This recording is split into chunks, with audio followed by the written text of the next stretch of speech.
Howdy folks, this is my Rossin Record. I believe it's a early 80s model, but I really have no idea.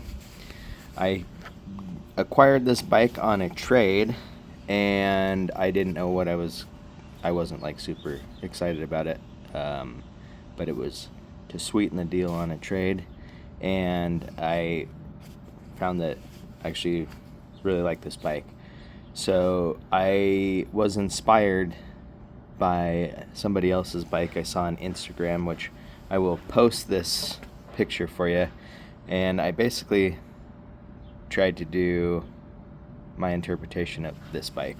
So my bike is definitely not as cool, but I did it probably for a fraction of the cost.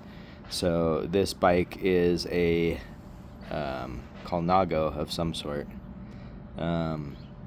and it has really sweet components on it. So I got close. It's still a cool bike, so I don't always road ride. In fact, I very rarely road ride, but when I do, it's on this Rossin Record with Columbus tubing, and I'll go through it with you and then kind of talk about, I guess, main differences. I mean, it's a completely different bike than what I'm copying, but anyway, components are probably far more expensive, but I was able to do this for a lot less money and could not find that same bike frame. I already had this one around. I had it powder coated. So this is the Rossin Record. I'm not sure what year it is, probably early 80s. Anyway, I made kind of like a modern parts to an old bike, but this is it. I put this Ultegra crank on here, which was a takeoff that I purchased from Facebook Marketplace, and that wolf tooth chainring, at the time, I haven't checked, this has probably been about a year ago, maybe a little bit longer, but they didn't have a chainring for this particular crank, and I saw in one of their customer reviews that somebody had purchased one and they had high reviews of it, but right in here had to do a minor little shave slash grind filing. It was filing. So just on that one little arm there, to get it to fit this generation of Ultegra crank, that's what you had to do. And then this was a new Ultegra RX derailleur that I purchased from somebody on Facebook Marketplace. It was brand new in the box for $50 they purchased for some project they ended up using.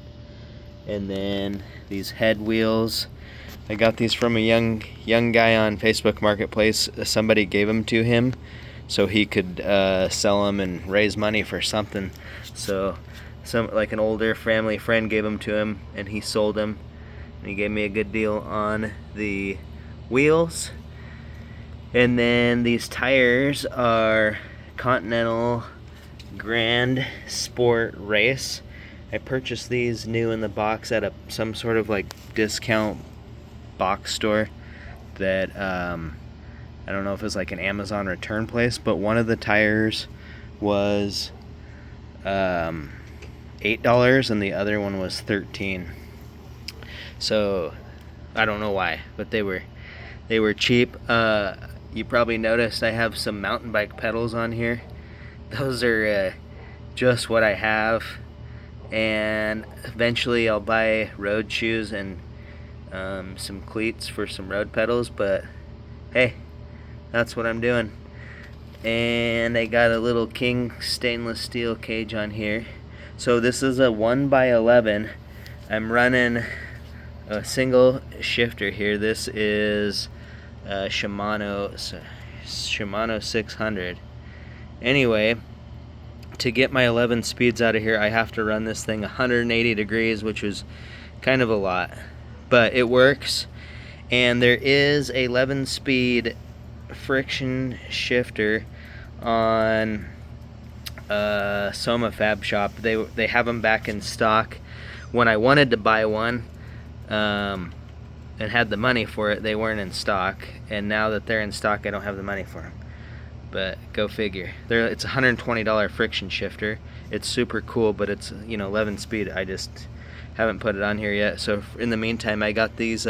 These were new old stock Shimano 600 friction shifters. These Campy Chorus brakes came on this bike when I found it, and I'm running some. It had these carbon pads in there, so that's what I kept on there. So these wheels, they're aluminum, but they just have a carbon, I don't know what you call it, the inside's carbon, but it's actually an aluminum wheel. Got this Bontrager carbon seat post, fabric saddle. This was the original stem, and I had this powder coated. There's two dents on this frame. One of them is right there, and the other one is right here, which is kind of a bummer. That's the way I got it. This on these little cable stays right here. This one right here was rusted, and I was gonna try to see if I could find somebody to cut that off and braze a new one on for me. But what I did was so this other side was the one that was broken.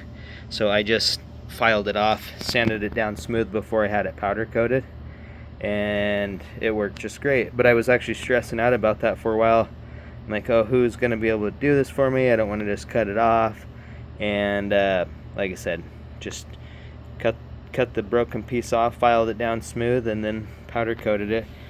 This powder coating color, it's actually translucent, but he asked me if I wanted to, so I didn't powder coat it, I had somebody do it obviously, but he asked me if he wanted me to polish the frame so it would be more translucent and shiny, and I said no. I'm like, the thing's already wrecked, with the dents and whatnot, so I didn't want to spend any extra money to have him polish it, which wasn't much. But you can kind of see on the backside here where it was like the paint was, or I guess it's not polished, but wherever that was kind of more bare metal, that's what the true color is, that lighter color. So it would have been closer to what I was originally going for if I had him polish it. But either way, it is what it is. I didn't want to spend more money into it. Also too, I found when I took this bike apart that the bottom bracket shell on the edges was almost like, it wasn't completely corroded or rusted through, but it did have it was almost rusting into the threads on the bottom bracket shell.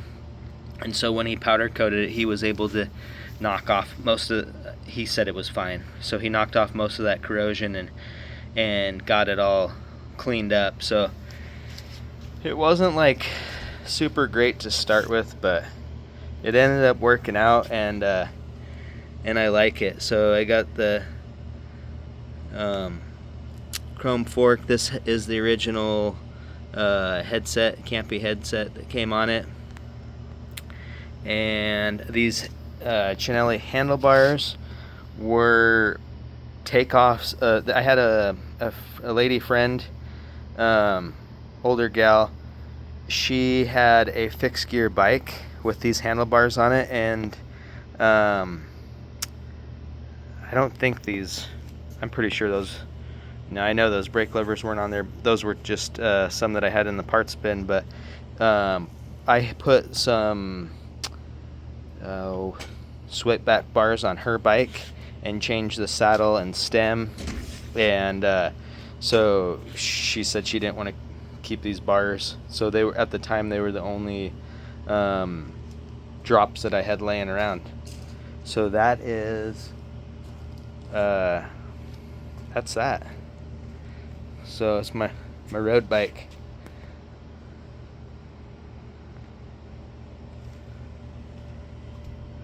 Like I said, next step is new shifter and some road pedals and shoes. But the thing is, if I get some road shoes, I want some really fancy leather ones with the perforated holes in them, and they're like $3, 300 bucks, and this is the only bike I'd use them for, so I can't really justify it. But maybe, who knows, maybe I'll get some other bikes that I can use those with. But anyway, thanks for watching. So some of the major differences on that bike, other than it being completely different frame brand, is the straight fork on there, full carbon wheels, and then on that rear derailleur, I'm not sure which one it is, it has some crazy jockey wheel setup on it, and then it has really fancy Cane Creek limited edition brakes, I believe that those are, and then the 11-speed friction shifter. So it's a sweet bike, and my copy was definitely a budget version of that, but I accomplished pretty much what I set out for.